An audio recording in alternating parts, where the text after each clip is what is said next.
Good morning, students. Today we are going to learn a poem, My Good Right Hand. देखिए, आपके syllabus में पहले कुल 4 poem हुआ करती थी, लेकिन इस कोरोना काल के दौरान आपके सिलेबस से माध्यमिक शिक्षा बोर्ड ने एक पोइम कम कर दी गई है। उसको हटा दिया गया आपके सिलेबस से, जो थी an elegy on the death of mad dog. अब आपके सिलेबस में केवल 3 पोइम बची हुई है, जिसमें से हम आपके सामने एक यहाँ पे आज डिस्कस कर रहे हैं, जिसका नाम है माई गुड राइट हैंड। देखिए, आपके क्वेश्चन आएगा एग्ज़ाम के अंदर, एक 23 नंबर क्वेश्चन आएगा एग्ज़ाम में, जो एक आपको पूछा जाएगा रेफरेंस, कॉन्टेक्स्ट और एक्सप्लेनेशन। तो उसी सिलसिले में हम यहाँ पे चर्चा कर रहे हैं माई गुड राइट हैंड के बारे में। कुछ लड़कों की डिमांड भी थी कि इस पोइम को थोड़ा एक्सप्लेन कर दीजिए, तो मैं ये पोइम अपलोड कर रहा हूँ। तो देखो, इसमें आपको पहला स्टंजा दिया हुआ है, आई फेल इंटू ग्रीफ। एक स्टंजा है, पहला ही स्टंजा है आपकी पोइम का, जो शुरू होता है आई फेल इंटू ग्रीफ से और ड्रीडेड देयर गोल्ड तक। देखो, इस स्टंजे में होता क्या है, इस स्टंजे में कवि जो होता है वो अपनी पुअर कंडीशन जो होती है उसके बारे में एक्सप्लेन करता है और कहता है कि एक बार मैं बुरे दिनों में फंस गया और अपने बुरे दिनों की शिकायतें करने के लिए मैं अपने दोस्तों और रिश्तेदारों के पास में गया, उनसे मदद मांगी, लेकिन उनमें से किसी भी मेरे मित्र ने मेरी मदद नहीं की।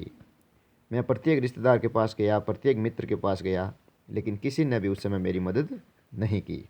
उन लोगों ने इस दौरान मुझे अच्छी अच्छी सलाहें दी, लेकिन पैसा किसी ने नहीं दिया, क्योंकि उस समय मुझे पैसे की सख्त ज़रूरत थी, क्योंकि गरीबी से बाहर आने के लिए सलाह की नहीं, पैसे की ज़रूरत थी, और उस समय किसी ने मेरी मदद नहीं की। उन लोगों ने मुझे अच्छी सलाह दी, लेकिन वो अपने पैसे देने से डरते थे। ये इस पहले स्टेंजे के अंदर लिखा हुआ है।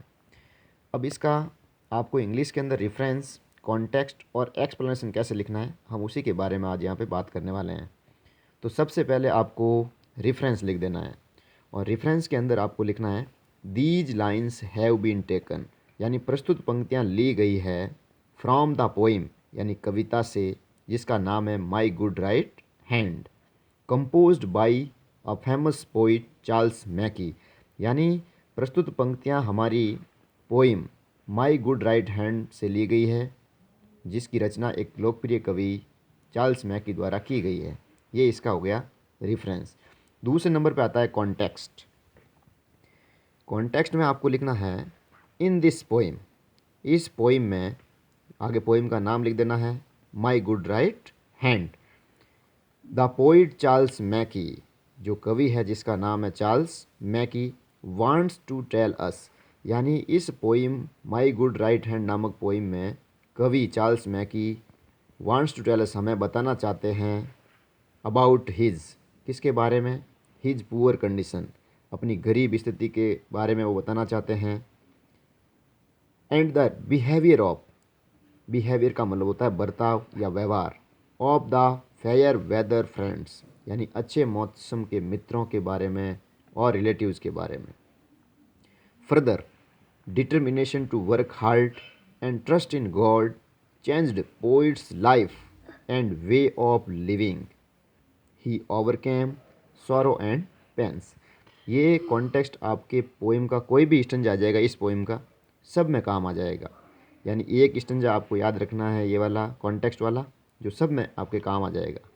तो इसमें कवि कहता क्या, देखो, इन दिस पोइम, यानी इस कविता में, जिसका नाम है माई गुड राइट हैंड, यानी माई गुड राइट हैंड नामक कविता में, द पोइट चार्ल्स मैकी, कवि चार्ल्स मैकी हमें बताना चाहते हैं किसके बारे में, अबाउट हिज पुअर कंडीशन, अपनी ख़राब स्थिति के बारे में, एंड बिहेवियर ऑफ, और व्यवहार के बारे में, यानी जो अच्छे मौसम के मित्र थे उनके व्यवहार के बारे में, और उनके जो रिश्तेदार थे उनके भी व्यवहार के बारे में वो हमें यहाँ पे बताते हैं। फर्दर, जब वो कोई मदद नहीं करते हैं तो फिर वो आगे क्या करते हैं, फर्दर यानी आगे, डिटर्मिनेशन यानी दृढ़ निश्चय, टू वर्क हार्ड, यानी उन्होंने कठिन परिश्रम करने के ठान लिया, एंड ट्रस्ट इन गॉड, और भगवान के प्रति उन्होंने रखा विश्वास, चेंज्ड पोइट्स लाइफ, यानी इन्हीं दो चीज़ों ने उनके जीवन को बदल दिया, एंड वे ऑफ लिविंग, और उनके जीने के तरीक़े को भी बदल दिया। ही ओवरकेम, उन्होंने काबू पा लिया, सॉरो एंड पेंस, अपने दुखों और दर्दों से अपने कठिन परिश्रम के माध्यम से उन्होंने काबू पा लिया या उनसे छुटकारा पा लिया। आगे करना आपको इसका एक्सप्लेनेशन। देखो एक्सप्लेनेशन में ये लाइनें, कुछ लाइनें हैं आपको सेम रखनी है प्रत्येक पोइम में। तो देखो पहला लिखा हुआ है दिस स्टंजा इज़, यह दोहा जिसको हम श्लोक कह सकते हैं स्टंजे को, या छंद कह सकते हैं। The stanza is a good example of Charles Mackay's simplicity of words and diction. यानी यह जो श्लोक है एक बहुत ही अच्छा उदाहरण है किसका? चार्ल्स मैकी की सादगी का। सादगी किसकी? शब्दों और कल्पना, यानी वर्ड्स एंड डिक्शन। यानी यह दोहा कवि जो है चार्ल्स मैकी, उसके शब्दों और कल्पना की सादगी का क्या है, ये अच्छा उदाहरण माना जाता है। इन दीज लाइन्स, इन पंक्तियों में, द पोइट सेज, कवि कहता है, दैट कि ही वॉज डीपली सैड, वो बहुत ही ज़्यादा दुखी था, because of his evil days, अपने खराब स्थिति के कारण या बुरे दिनों के कारण। जब वो गरीबी में फंस गया था तो उसकी स्थिति बहुत ही ख़राब थी और उसके कारण वो बहुत ही ज़्यादा अंदर ही अंदर दुखी था। ही हैड नो मनी, उसके पास में पैसे नहीं थे, टू फिलफिल, पूरी करने के, हिज रिक्वायरमेंट्स, यानी अपनी आवश्यकताओं को।